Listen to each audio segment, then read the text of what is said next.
I think the fundamental difference between Bungie and 343 is the way that they were formed. And they're very, very different. Bungie formed very naturally, very organically as a small studio, building really small experiences, and grew into those big shoes, and grew into Halo, and the trilogy that they built, and then ODST and Reach, and they grew up with each other, and so it's a very definitely felt like a family. After completing their final Halo game, Halo Reach, Bungie Studios' rights to the Halo franchise was removed and replaced by 343 Industries. As a kid, I thought Bungie Studios owned the rights to the Halo franchise and simply sold it off as profit. Well, apparently it was owned by Microsoft, and once Bungie Studios finished Halo Reach, Microsoft gave full access to the Halo series to 343 Industries. This basically means that all Halo games ahead of Halo Reach would be handled, produced, and delivered by 343. With their new given power, 343 Industries released Halo 4 in November of 2012.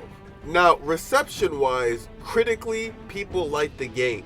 The critics liked the game. They gave it a high review. I think IGN gave it like a 9.5 out of 10. People liked the game. However, when it came to the core fan base of the Halo series, a lot of people disliked it. You know, a lot of people trashed on the campaign, some people trashed on the multiplayer. A lot of people consider Halo 4 the worst in the series. Now me, I feel like that's really unfair. You know, I played Halo 4 when I was like, 13, 14 years old, and I liked it. You know what I'm saying? I grew up on Halo. I played Halo 3, 2, ODST, Reach, all that. I love the Halo series. So when I interacted with Halo 4, I didn't feel the same hate that other people felt for the game. It was different than the other titles, but I believe that it has qualities that would make you give this game a second chance if you replayed it. The game opens up with Cortana waking up Master Chief from cryosleep 4 years after the events of Halo 3. After fighting through a ship full of Covenant and Cortana giving him the rundown of what's happened the last 4 years, the ship crash lands on another planet. Now, this is where the story's pace starts to get its start. While on this planet, Cortana starts to malfunction and she notifies Chief that she's having a rampancy. Rampancy is basically death in AI terms. Chief concludes that the only way to fix her is if they find her creator, Dr. Halsey. From that point on, Chief and Cortana begin a journey to find her creator in an attempt to save her life. While on their journey, other than the Covenant, they fight through another alien race called the Prometheum. Other than the graphics, this was another addition to the Halo series that 343 added. Now, some people liked the addition and some people disliked it. I liked it. I liked the idea of adding in a new enemy to fight, because not only does that open up the arsenal of weaponry, but that also opens up the arsenal of characters. And I felt like that was a pretty cool addition to Halo 4. Now, a good 5 teabags and a few grunt headshots later, we find ourselves encountering an ancient forerunner named the Didact, who we inadvertently helped escape imprisonment. If you haven't mastered even these primitives, then man has not attained the mantle. Your ascendance may yet be prevented. The Didact declares that humanity is unfit and inferior to handle the mantle of responsibility, and declares that him and the Forerunners are going to take that responsibility themselves. Further into the game, the Chief finds himself in an encounter with the Didact's wife, the Librarian, who gives him a rundown on the history between the Forerunners and the humans. After instructing him on how to defeat the Didact while also unlocking his hidden abilities,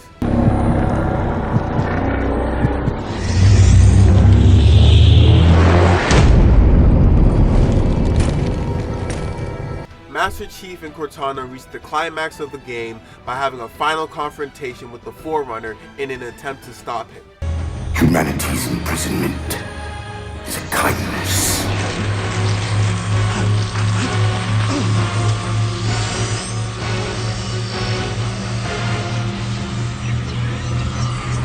The game ends with Cortana fragmenting herself, infiltrating the Didact, and leaving him vulnerable for Master Chief to stick a grenade in his chest.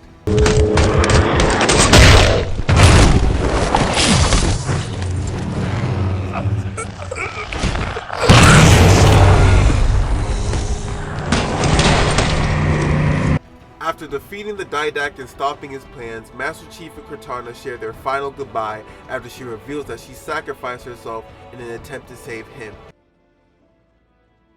Welcome home, John.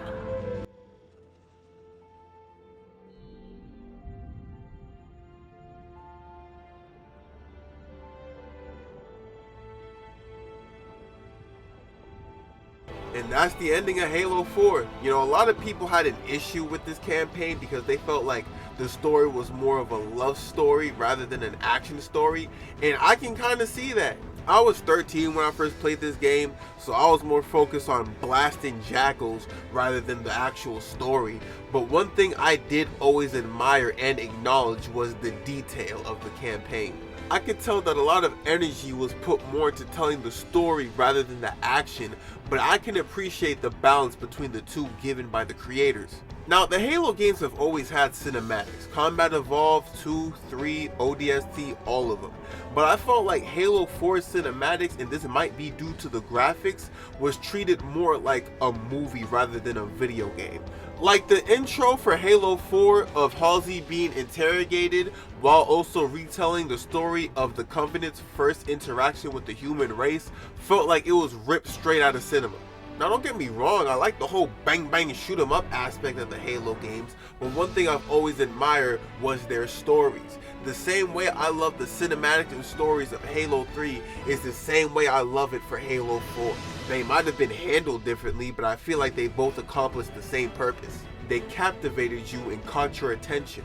Another thing I really enjoyed about Halo 4 was Spartan Ops. In a way, Spartan Ops was Halo 4's version of ODST's and Reach's Firefight. Only difference is not only did it serve as an extra game mode, but it also continued the story 6 months after the campaign. In Spartan Ops, you and a group of friends go on different quests, fighting off different Covenant and Promethean soldiers while also completing objectives. You can either fly solo and do it yourself, or you can do it with the homie. Either way, it gives you something to do after you finish the campaign. I think Spartan Ops was a good addition, and I wish they kept it in Halo 5, but I guess it's fine because they replaced it with Warzone, and Warzone's cool, but I preferred Halo 4 Special Ops instead. And that leads me to my next point, multiplayer. Halo 4's multiplayer was different than the other Halos. In this one you can sprint and you also got a custom loadout. Just like the other Halos, in this one you can do Slayer, Team Slayer, King of the Hill, Oddball, all that. Different game modes for different people. Now out of all the Halos I played, 4 is my personal favorite. I love 4's multiplayer. Reach was cool, 3 and 2 was cool, but Halo 4 is my personal favorite. There was more weapons, more customizations, and the maps felt fresher to me. I like the difference I feel in going from Halo 3's multiplayer and jumping into Halo 4's. It's a complete 180 and it feels more modern to me. A lot of gaming companies try to modernize their game franchises, and normally it succeeds and normally it fails. It's normally a hit or miss. I think of Medal of Honor when I say that. They try to modernize their games and they failed. And I believe that Halo 4 was better suited for modern gaming. And there's nothing wrong with the older style of gaming. Yeah, it had its flaws, but it's still fine and can hold up to this day. I just feel like there's nothing wrong with changing your variety, especially when you do it right. Hell, I'll say that I enjoyed Halo 4's multiplayer than I did 5. I enjoyed Halo 4's everything more than I did 5. Story mode, Spartan Ops, multiplayer, I enjoyed every single aspect of Halo 4, and I really wish more people shared that opinion. I wouldn't be surprised if someone told me that they didn't touch Halo 4 because of the criticism that they heard from fans. Which sucks, because I feel like if you give this game a chance, you'd really enjoy it. The moral of the story is I enjoyed Halo 4 just as much as I enjoyed any other Halo game. And if you try giving it a second chance 10 years later, you might enjoy it too. But hey man, I appreciate y'all for watching Reggie TV. I hope y'all like and enjoy the video. I think I might do a video on the Avengers game. Either that one or Gears of War Judgment. One of those two. Because y'all got opinions for that one. I want to see if I can touch on that a little bit. But that's all I got for y'all right now, man. I'm out.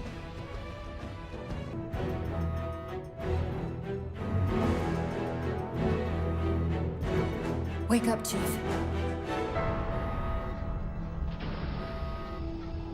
I need you.